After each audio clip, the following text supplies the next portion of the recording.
post in the state of New Jersey. So very briefly, just some of the projects that we work on. The meal program, under the leadership of Jack Hagan, has provided and delivered over 3,900 meals in a little over 3 years to widows, widowers, and veterans, as well as citizens who are in need of a meal. From Northfield, Summers Point, Ocean City, Marmora, and Ocean View. The Coffee Express program is in its 13th year. Under the chairmanship of Vince Ray, sending care packages to soldiers all over the world. Our R&R program, which is rest and relaxation, again this year will provide 2 veteran families and all the expense paid a week in Ocean City with the help from the mayor, the council, and our generous business leaders, under the chairmanship of Joe Massington and Jerry Bonner. The New Jersey Run for the Fallen, under the leadership of our Post Adjutant Jack Hagan, will feed and house over 200 Gold Star parents, Gold Star mothers, and team runners again this year, as well as setting up all the stops in Ocean City. There are many other projects that we work on, but let's just leave it at that.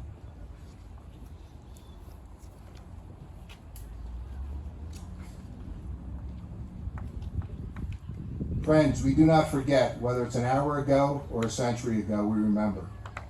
The American Legion family has a special obligation to honor and remember all of the country's fallen heroes.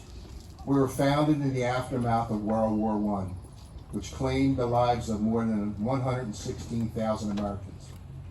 We honor the heroes of all wars, not just on Memorial Day, but through our daily commitment to ensure that America remains a place worthy of such sacrifice. We honor these heroes by supporting those who are currently serving in our armed forces. Whether at a domestic base or in a combat zone, military service comes with inherent dangers. It is felt here as well, as you can rest assured, it will always be painfully felt by the Gold Star families, who will mourn them for the rest of their lives. Rosanna Powers is a Marine Corps veteran, and on August 17, 2004, her brother, Lance Corporal Caleb Powers, lost his life in Iraq. The very next day, Rosanna's fiance, Marine Sergeant Richard Lord, was also killed there. In a Fox News commentary, Rosanna wrote, "We can debate the war's legacy and what it means for the future of American foreign policy, but remember who stands ready to protect our freedom to have those debates, and remember those who died to keep that freedom safe. It's up to us to honor them in our own way by trying to make the country they died for a better place.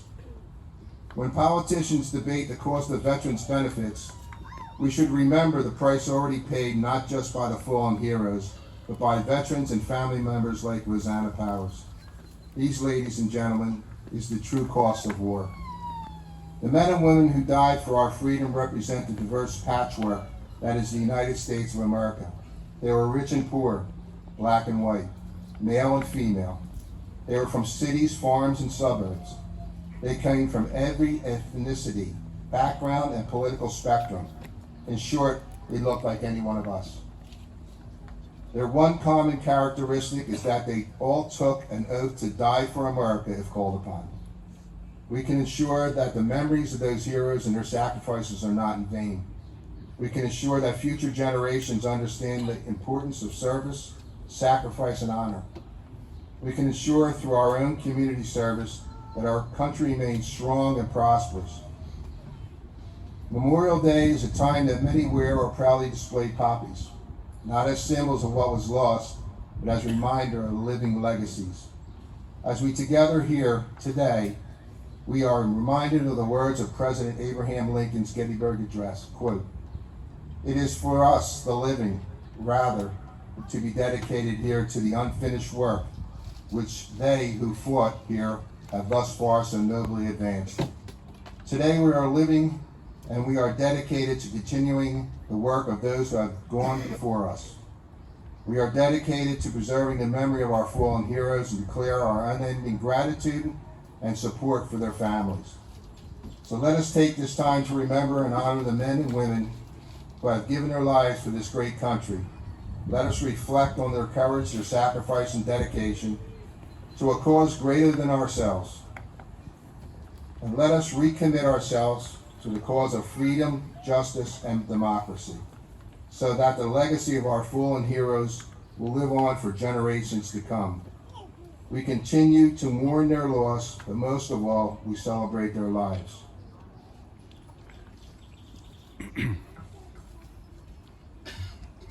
On a personal note,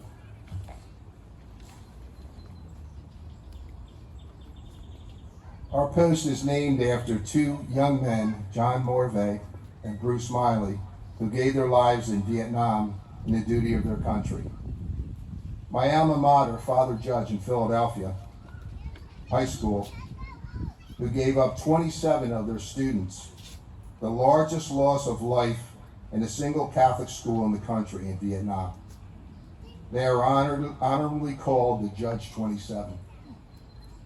Along with that, Thomas Alva Edison High School, who gave up 64 of its students, the largest single loss of life in a public school in the country in Vietnam.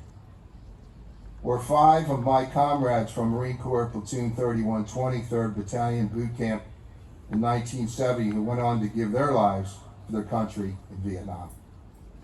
All these young men gave their futures and lives so that today we could still be free. So to all of them I say, Semper Fidelis, which means always faithful. Thank you.